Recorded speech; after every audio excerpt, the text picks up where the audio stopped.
ঐতিহ্যবাহী সুস্বাদু খাবার, দীর্ঘ টেবিল ভোজ, কুইচৌতে টং নববর্ষে উৎসবের আমেজ।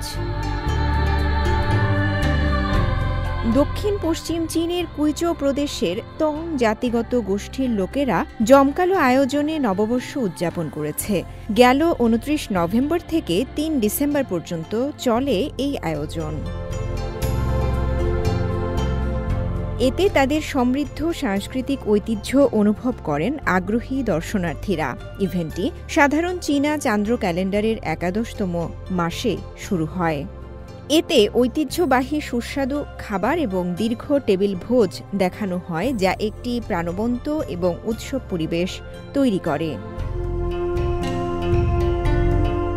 টং জনগণের জন্য সবচেয়ে গুরুত্বপূর্ণ ছুটির দিন হিসেবে টং নববর্ষ ফসল কাটার মৌসুমের শেষ এবং একটি নতুন বছরের শুরুকে চিহ্নিত করে। এটি পারিবারিক পুনর্মিলন এবং পূর্বপুরুষদের সম্মান করার একটি সুন্দর উপলক্ষ।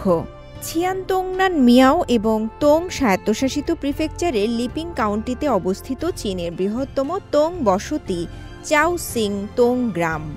এর আইকনিক ড্রাম টাওয়ারের চারপাশে সংগঠিত গ্রামটিকে ৫টি বিভাগে বিভক্ত করা হয়েছে।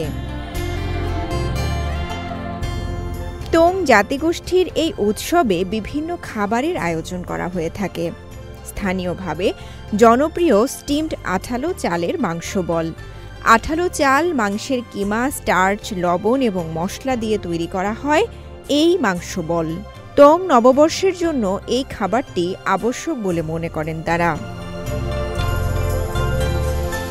উৎসব মুখর পরিবেশে উপভোগ করেন দূরের পর্যটক ও দর্শনার্থীরাও। চীনাদের মূল নববর্ষ উদযাপনের আগেই টং জাতিগোষ্ঠী নববর্ষ উদযাপন করে থাকে। ২০১১ সালে চীনের একটি জাতির অবৈষয়িক সাংস্কৃতিক ঐতিহ্য আইটেম হিসেবে তালিকাভুক্ত হয় এই উৎসবটি।